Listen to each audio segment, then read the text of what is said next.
Morning, তোমরা সবাই কেমন আছো? আশা করি সবাই ভালো আছো, সুস্থ আছো, আর আমরাও খুব ভালো আছি। আজ দিনটা হলো শুক্রবার। সকাল সকাল ঘুম থেকে উঠে মিঠিকে যেমন স্কুলে দিতে যাব সেই জন্য রেডি হচ্ছি, এদিকে টিফিনও করছি। আর খুব দেরি হয়ে গেছে। আর মিঠির আজকের বেস্ট ফ্রেন্ড যে রিমঝিম, ওর আজকে জন্মদিন। সেজন্য মিঠি আজকে বললো, মা মিঠি চকলেট কিনে নিয়ে যাবো না? অবশ্যই, তাহলে আমি গিয়ে তোকে কিনে দিই। তা শুভ্রজিৎকে ডাকলাম, তুমি কি পারবে আমাদের দিতে যেতে? একটু খুব দেরি হয়ে গেছে। তখন বললো ঠিক আছে, তাহলে আমি বেরোচ্ছি। নিয়ে ও তো রেডি হয়ে এখন ও গাড়ি নিয়ে আসছে, আর আমাদের বললো তুমি চকলেটটা কিনে গাড়িতে ওঠো, আমি সামনে গিয়ে দাঁড়াচ্ছি। বারবার করে গাড়ি থেকে ওঠা নামা করতে খুবই অসুবিধা হয়। সেজন্য এখন আমি চললাম দোকানের দিকে এগাচ্ছি। ও আর একটা কথা, আমি কিন্তু সবার ভিডিওতে সত্যিই যেতে পারছি না, মেয়ের পরীক্ষা, সব কিছু নিয়ে খুবই ব্যস্ততার মধ্যে আছি। তোমরা কিন্তু প্লিজ কিছু মনে করো না, একটাই কারণ যে আমি যখন সময় পাবো ঠিক চলে যাব। পরীক্ষাটা সামনে চলে এলে না, তখন একটু অসুবিধা হয়ে যায়। আর এই দেখো আমাদের চকলেট কেনা হয়ে গেছে। তাহলে চলো আর বেশি কথা বলবো না, এবার গাড়িতে চেপে পড়ি।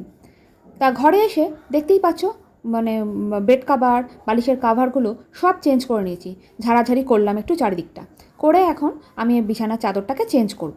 যেহেতু ওকে সকালবেলা টেনে ঘুম থেকে উঠিয়েছি, ও তো এত ভোরে উঠতে পারে না। সেজন্য ওর কী হয়েছে, ঘুম পাচ্ছে, সেজন্য ও সামনে ঘরে শুয়ে পড়েছে। আর আমি এদিকে বিছানার চাদরটাকে পাল্টে নিলাম। আর আমার দেরি হয়ে গেছে, আমি দক্ষিণ পাড়ায় নেমে গেছিলাম। টুকিটাকি কয়েকটা জিনিস কেনাকাটা ছিল, সেগুলো কিনে কেটে বাড়ি চলে এলাম। এসে আমি পাস্তাটা করলাম, করতে করতে দেখছি শুভ্রজিৎ ঘুমিয়ে পড়েছে। সেজন্য ওকে আর এখন দেবো না, ঘুম থেকে যখন উঠবে তখনই ও খাবে। তাহলে চলো এখন আমি টিফিনটা করে নিই। মিঠিদের স্কুলে একটা খুব বাজে জিনিস আছে, সেটা হলো চাউমিন, পাস্তা, এইসব কিছুই চলবে না। কী যে বলবো, বাচ্চাগুলোকে রুটি, ওদের স্কুলের একটা টিফিনের চার্ট আছে, সেই অনুযায়ী ওদের দিতে হবে। আমি পর্দাটাকে ফেলে রেখেছিলাম আর তুমি আবার উঠিয়ে দিয়েছো, প্রচণ্ড হিট ঢুকছে। আর এদেরকে দেখো, এরা স্নান করে নিয়েছে শুভ্রজিৎ আগেই, আমাদেরকে ছেড়ে স্নান টান করে নিয়েও বসে গেছে। আর মিঠি জানলাটাকে কর, ঠিক কর। হ্যাঁ মিঠি করে দে, আস্তে আস্তে আস্তে আস্তে আস্তে, তারটা আছে বাইরে, প্রচণ্ড লু।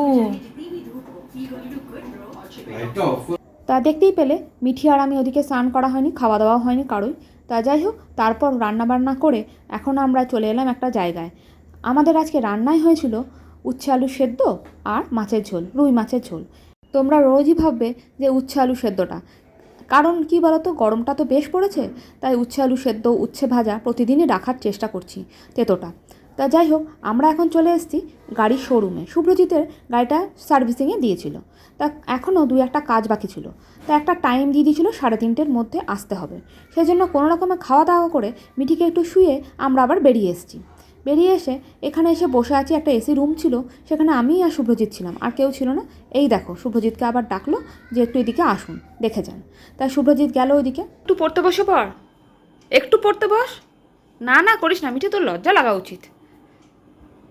দেখো মিঠি বই খাতা নিয়ে এসে রেখেছি, এদিকে ও কী করছে দেখো। আমি আসছি পড়াতে। দেখতে পেলে মিঠির অবস্থা, ওর মিস চলে গেছে আর এই অবস্থা। তা যাই হোক, এই দেখো তোমাদের রান্নাবাড়িগুলো দেখিয়ে নিলাম, একটু রান্নাঘরে কিছুই এখনও হয়নি, সে বেরিয়ে গেছিলাম, তারপর এই অবস্থা। তা আজকের জন্য এখানেই শেষ করলাম। তোমরা সবাই ভালো থেকো, সুস্থ থেকো, সাবধানে থেকো, আর সকলকে ভালো রেখো। এখনকার জন্য টাটা, গুড নাইট।